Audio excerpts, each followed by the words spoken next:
thinking about these. I feel like I'm talking with a southern accent. If I am, I'm sorry. It's the jacket, all right? I got to get my mouth straight here. Okay, here we go. I've been thinking about some things lately, and I've been these particular two topics that relate to each other. I actually started with the idea of sound, because a lot of times we talk about what we declare and what we say and the importance of it, and how when you say something, it's put into the atmosphere, and it never stops because you've said it. Now that sound wave goes around the world and on and on and on. And as I began to research that, trying to confirm that that was true, I found out that it's actually not true. That sound actually does eventually fade to nothing. And that sound waves, now don't get nervous. I'm not saying that what the Lord has declared or said ends or anything like that. But sound waves actually do end. They eventually dissipate into nothing. And they dissipate by what they contact and what they hit and what absorbs them, and they become nothing eventually. And light waves, there is nothing that can stop or dissipate a light wave. So you might be thinking of that wall right now. You say, well, that's stopping the light from going through. It might stop the light from going through, but it doesn't stop the light because it just reflects off of that and bounces back into the room. See, light can't be stopped, and it never dissipates completely. Light waves or sound waves are travel through the air at approximately 1,100 feet per second. So it's about half the rate of like a 9mm bullet. All right, so it's actually slower than a bullet, sound waves. It takes that amount of time to get to the back of the room. And imagine that. And so when I say something here, you're going to hear it before they hear it back there, because there's actually a difference. As a matter of fact, those speakers back there are on a delay, or the ones up here are on a delay, or whatever, however it works, so that you all are hearing both speakers in the back at the same time, right? Because even in this distance, which doesn't seem like a lot, sound has a delay. It takes time. Sound also has to have a carrier. So it has to have either a liquid, a solid, or some sort of gas. It has to have a medium. Sound can just not just carry through nothing. It has to have an atmosphere of gas. It has to have a liquid. It has to have a solid for vibration. It has to have something in order to be transmitted. Light needs nothing. It has no carrier, no medium. Light travels 186,000 miles per second. 1,100 feet per second, 186,000 miles per second. So it's like, basically like, 1,100 feet per second is like not even a quarter of a mile. 186,000 miles per second is how fast light. Now, why does this make any sense to any of us? I'm going to make it make sense, hopefully.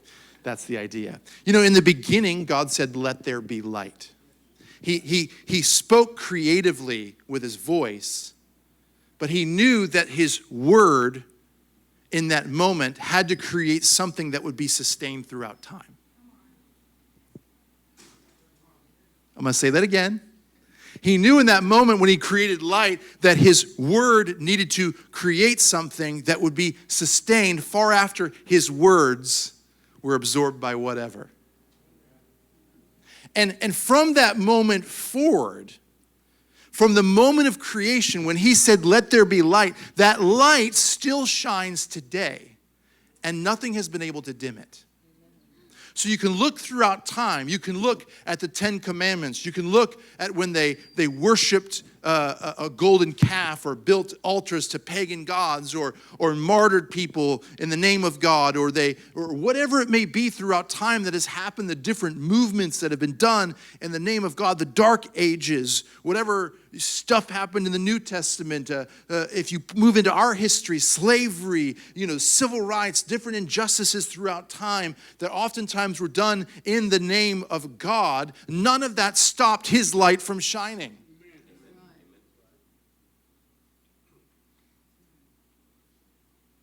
None of it stopped it. None of it prevented it from shining. From the very beginning, he spoke something into existence that could never be dimmed, that could never be dulled, that could never be silenced, and that would withstand the test of time. But something happened, because when Jesus came to the earth, he came and he said, I am the light of the world. And then in Matthew chapter 5, he leaves us and he says, you are the light of the world. Put that up there for me, chapter 5. You are the light of the world. A city set on a hill cannot be hidden, nor does anyone light a lamp and put it under a basket, but on the lampstand, and it gives light to all who are in the house. Let your light shine before men in such a way that they may see your good works and glorify your Father who is in heaven. I want to break this down for you, what I've been feeling in my spirit as the church and as believers, and really everybody, but I'm going to pick on us for a moment. We like to make a lot of noise. But noise fades. Oftentimes when you encounter or talk to somebody, they will forget what you said, but they will remember how you made them feel in that moment. They'll remember the look on your face, have no idea what you said, but they'll remember how you made them feel in that moment. And how often do we say one thing, but we really feel something else, and the person feels what we feel towards them and not what we said towards them. And we might say the right thing or the wrong thing or whatever it may be, but really it's how our light is shining that ultimately changes and impacts the world for the negative or the positive. Chapter 4, bring it back one for me. In verse 16 it says, the people who were sitting in darkness saw a great light, and those who were sitting in the land in the shadow of death, upon them a light dawned. So if we just for a moment, guys, go with me on a journey and map out the earth for me. Look at the people on that map. Look at the people in our city. There's pockets of light and there's pockets of darkness. And those dark places are waiting for the light to dawn. Nobody's sitting in their dark place going, you know what would really, really suck right now? Is if light showed up. It would really ruin our time, wouldn't it? Come on, we are waiting. They are waiting for light to come. Waiting for light to show up. I just been thinking about my own interactions with people, and man, I've got it so wrong so many times. Occasionally I get it right. But you know, I can get up here and talk till I am blue in the face every week and make a lot of noise and make bold statements and prance around and act like I'm a big shot. But if you run into me in the grocery store and I turn my shoulder and I don't have time for you, I could have all the revelation poured out here. But what you experience there, how I decide to either shine my light or keep it dim, will determine how you feel or experience me. And you come to me and say, you know, you turned your shoulder on me and didn't look I know you saw me, you ran the other way. I'll say, but I pour out my gift every Sunday to you. Isn't that enough? Now you want me to talk about the cheese you bought in the supermarket? You say, I don't care what you say Sunday morning. I know how you made me feel. I've had times where people have said to me, I heard that you said that I was such and such. And I'm thinking to myself, I've never told anybody that. But darn it, I have felt that about you a million times. I know there's no way somebody told you I feel that way, but every time I see you, that blares across my mind. It just races. I can't even remember your name. It just, I know I felt that towards you. People feel what we feel. They know when we're deciding to let the light of God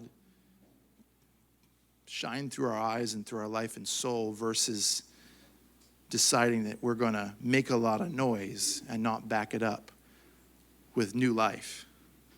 I love that picture that he spoke, but from the spoken word came light. And light is what created everything. Light is what brings new life. And I said this in the earlier service. We We have two paths that our tongue can take, two powers. It says life and death are in the power of the tongue. And so we can decide to speak words that create light. Or we can decide to speak words that create darkness. There is no middle ground. John 1:5 says, the light shines in the darkness, and the darkness has not overcome it. What's so beautiful about this is we're not in a war with darkness. The war is if you show up. That's the only battle. There's no conversation darkness has with light. It's a foregone conclusion. It's like somebody who forfeits a match. All the other team has to do to win is show up. Can you imagine sitting at home saying, I just don't know if we go to this game, coach. If we just have what we need, I don't know if we can win this thing. And the coach is like, hey, the other team called. They're not coming. All we need to do is walk onto the court. But coach, you don't understand. Billy's had an off week. Did you see the way he hit last week? I mean, did you watch him? The guy he's seeing triples when the ball's coming at him. We're telling him to hit the one in the middle, but he misses it every time. He's like, no. We don't even have to swing the bat. By the very nature of us being what we are, when we show up, the other team has already forfeited. We just got to show up. And so you have places of darkness that are waiting for the dawn to happen. Jesus comes and says, this thing God created from the beginning of time that cannot be stopped, cannot be changed. I am now the incarnate of that here on the earth. And before I leave this earth, I want to make you know that the same light that created the heavens and the earth, the same light that shines through me, that discipled my disciples, that spread the gospel across this entire area of the world, the same light is now inside of you. Can you imagine that we would sit at home and talk ourselves out of the opportunity we have to impact the world?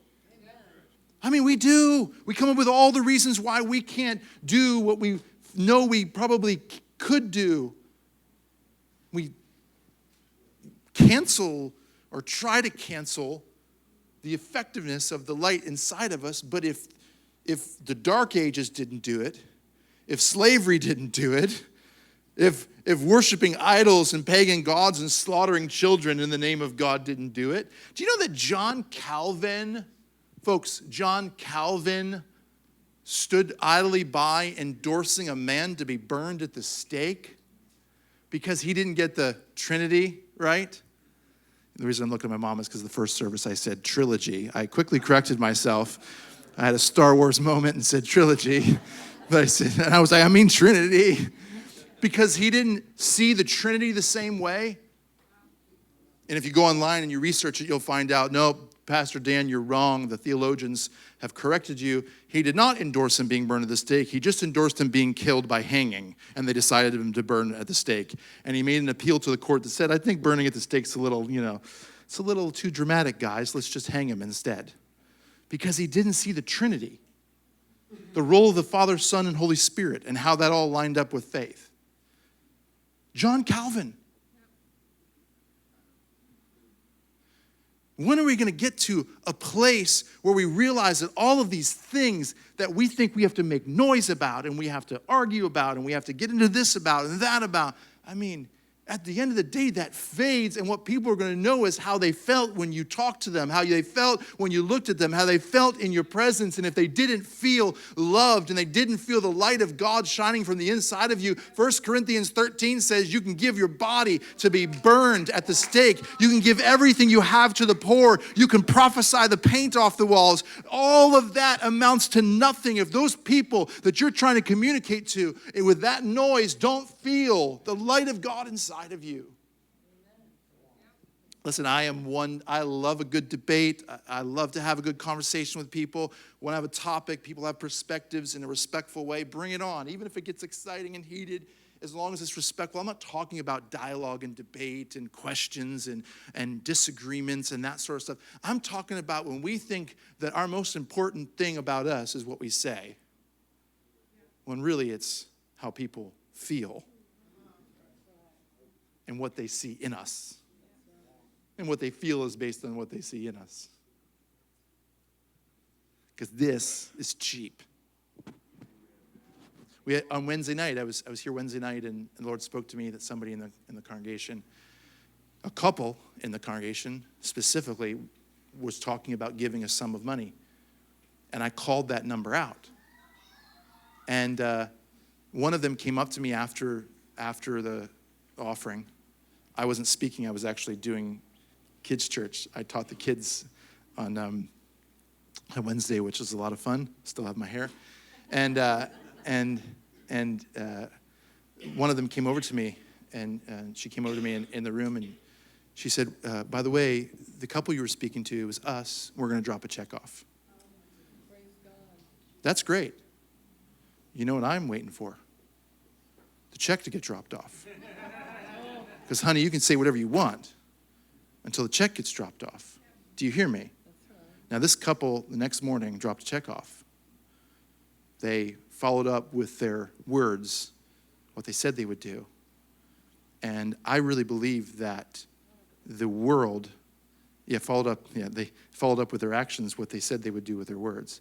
I believe that the world is not just wanting to hear noise, to hear platitudes, to hear scriptures barked at them, to hear whatever we've heard from some 5-step help book somewhere that someone wrote, whose life is probably a mess anyways.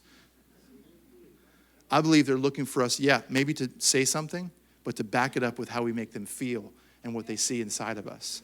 And if they don't feel like his love and light shining from us, we have nothing.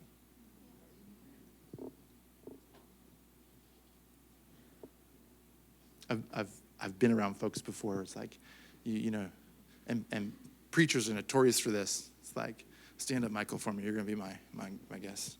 Just see, oh, it's so good to see you. Jeez, it's been a long time. This guy is one of my favorites. Oh, yeah. Heard that. Right? And you just look at this brother here. This brother, that means I don't know your name. This brother, you mean so much to me, I don't even know your name. And I'm not going to ask you. I do, this is Michael.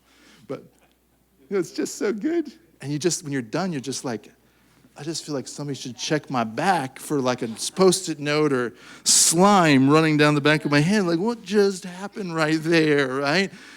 We went shopping for a car recently to get straight a car, and we went to a dealership, and it was like when I walked in, you know, you could see them, they're just sitting down there just like literally looking like life is horrible, you know, just like talking to one another and smoking a cigarette, and all of a sudden they see some fresh meat arrive on the, you know what I mean? Like, and they're just like, hey, sir, how's it going? Bless you. All right, here we go, right? And this guy's like, hey, did you know also I've been to the Philippines and done some mission work, right? And the next thing I know, the car was $3,000 more expensive than they said it was, right? You know, you can say all the right things and make all the noise, but sound waves eventually dissipate into nothing. But light cannot be diverted and changed. It needs no medium. It's not dependent on anything. Think about that. Also this, when he said you are the light of the world, he didn't say you would reflect my light. Come on, that's one of our favorite Christian things to say. Just like the moon reflects the S-U-N, I reflect the S-O-N. No, actually, he's on the inside of you, and now you are, with him in you, in your new creation, the source of that light. So you don't have to like tap into some heavenly place. You have now become, with him inside of you, that light to the world around you. So all you need to do this is you. Come on. No extra tools or alignments of the stars to happen. So what does this look like? Is this making sense to you guys, or am I just rambling this morning? Isaiah 58. Can you throw that up there for me? It's talking about fasting in the traditional sense of fasting, and the prophet is challenging their kind of look or their view on fasting in this moment. And he says, all right, guys, I know what you think fasting is. He goes, and you can just kind of replace any religious practice right here. That'll help you out. Anything that we think makes us more spiritual or God's more pleased with us. And he said, let me tell you what this looks like practically to live this out. He says this, he says, is not this kind of fasting I have chosen to loose the chains of injustice, untie the cords of the yoke, to set the oppressed free and break every yoke? Is it not to share your food with the hungry, to provide the poor wanderer with shelter, when you see the naked to clothe them and not to turn away from your own flesh and blood? Then your light will break forth like the dawn. Then your light will break forth like the dawn. I mean, this is obviously not a complete list, but it is a really good head start. Come on, it's a really good start to understand practically what it looks like for our light to shine. I mean, if somebody's hungry, somebody's naked, somebody's homeless, that's what I love about this church. We are like doing everything we can to be as much light to as many people in our community. But I am not satisfied with where we're at. I think there is so many more opportunities for us as a church. And I think we cannot stop dreaming. You know, as many gray hairs as he has. I just don't want him to stop dreaming. As many times as he walks into my office and says, I have an idea and I want to kill myself in that moment. I don't want him to stop dreaming. I don't want my sister to stop dreaming. I don't want my mom to stop dreaming. I don't want you to stop dreaming. We've got to dream with how can we be light to more people in this community, in the places around the world. We've got to figure out what wanderer isn't being addressed, what group of people hasn't been dealt with or talked to or invited in, what naked person needs to be clothed, what hungry person needs to be fed. We cannot stop asking ourselves these questions. And I'm going to tell you this, church, it gets really uncomfortable sometimes because you think that by asking the question, who else, that we're somehow admitting to some great failure because we missed something. No. It is the progression of our faith and understanding that says, yes, we have done this much, but there's more to do. And then when we get this done, there's more to do, and there's more to do. And you might be sitting there and go, is this ever going to stop? No, because of the light of God has to reach every corner of our community, and there is no end to it. There is no end to it. Are you saying Isaiah 59 at me? Oh, trying to preach. Okay, good. This is good to know. Good to know, Jimmy. Clearly. I want to say this to you. I want to say this to you before I end, and I don't want to embarrass anybody, but I want to say this to you. Sometimes people that aren't traditionally every week in the church understand this better than we do.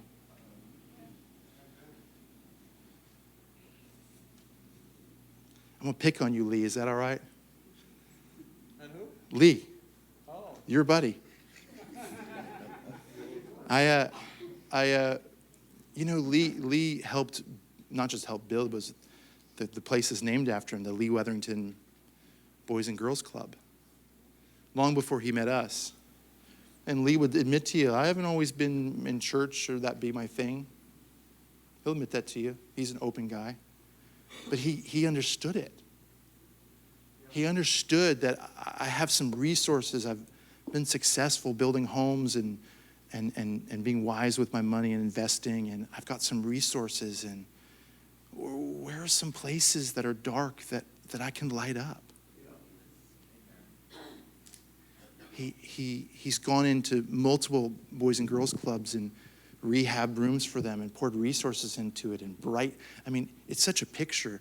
Change the paint on the walls. You think, why? Why would you paint the walls those colors and get those colorful furniture? Because it was about brightening up the room. There's something about light that makes somebody who feels like they don't have a chance or an opportunity feel like there's hope. When we opened, funny enough, I didn't even think about this, when we opened the Lee Wetherington Family Village, the campaign was the Turn the Lights On campaign. I just thought of that. The first service didn't get this. This is bonus round. And the woman who thought up the tagline, her name is Sally Janowitz. And would not, in any shape, she's passed on. She's a wonderful lady, but she was not a church-going woman. But she knew that light needed to come to a community. She was a temple-going woman. She's a Jewish lady.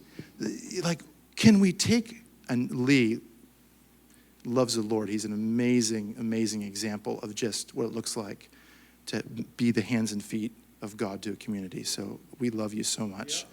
But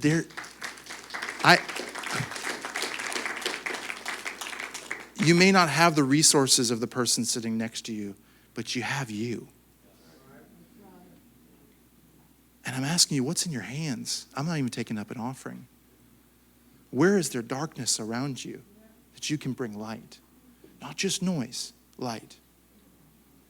Think about if you went into I'm picking on you now, but if you went into a Boys and Girls Club and said, it would be a lot of fun, Mr. Director, if we just came in here and just spruced this up in here, and then he never heard from him again. It's just noise at that point. But light, just like love, looks like something. It's visible, it's tangible. It was spoken from the beginning of time. Jesus became the manifest example of it here on the earth. And then he said, as he left this earth, my light is in you. Now go and awaken the dark places. The title of my message, if you're looking for it online, is the golden hour. Because as a photographer or somebody who's into visual arts, there's an hour before sunset where everything just seems so glorious. And they call it the golden hour. And it's when you want to take the romantic pictures of, engagement photos on the beach or whatever it is. It's the golden hour. And it's amazing because you can have like okay skin and be okay looking. And when that golden light hits your face, it just changes everything. Y'all know what I'm talking about. They have filters that try to make it up.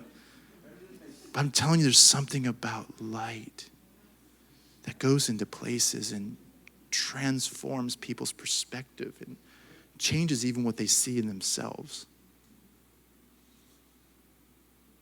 And it has withstood the test of time, and there's nothing that can stop it. So here's my ask today. We are a noisy bunch. I don't know if I can ask you not to be noisy. We're a noisy bunch. We are. We like to make a lot of noise, and that's okay. But let's focus our words on creating light. And let's live our life where his light and love are shown with those around us. And if you're asking how, look to Isaiah 58. These are just examples. But you and I both know when we encounter situations that need some light. A person, a place, a group, a family. Let's be light. Let's be light. Let's let every hour be golden hour.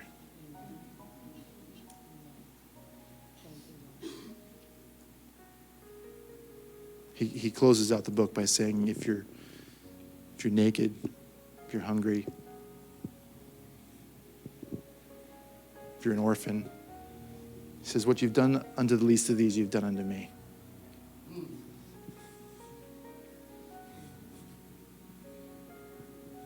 Y'all got this? You want to go eat lunch?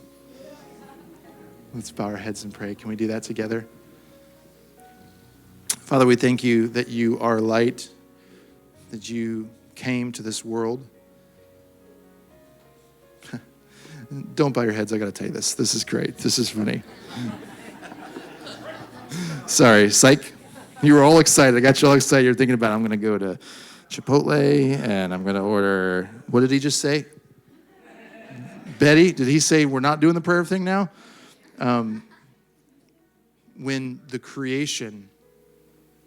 When Jesus came into this world, another bonus from this first service they didn't get, but when Jesus came into this world, what is it that shined above him? Light. He created the heavens and earth with it. He marked his son coming into this world as light with a light. People found Jesus because of the light. It was their roadmap to him. They didn't set up a speaker system. God didn't bring thunder. He didn't perch on top of that manger and start screaming, "He is here. Follow my voice." Ping, ping, ping. No, he put light up because he knew nothing could stop that light. And from far and wide they came. What would it look like for us to be that same light that guides people to him? Come on. I'm glad I added that. Father, we thank you for this word, that you are light, that you are love, that you are the incarnate of everything you meant from the beginning of time, and it cannot be stopped, it cannot be changed. And God, we want to be, as Revelation 21:23 says, the city does not need the sun or the moon to shine on it, for the glory of God gives it light. The city is waiting for us to bring that light that is found in the glory of God, not from the sun and moon, from us. So God, today we leave here, we think about the ways we can be light to the world. We think about that, yeah, we might be a noisy bunch, but we need to use our words and our noise to create light, new creation and life in one another and the places that you've put us. We commit to that today. In Jesus' name. And everyone says, love you. Goodbye. See you Wednesday. Thank you.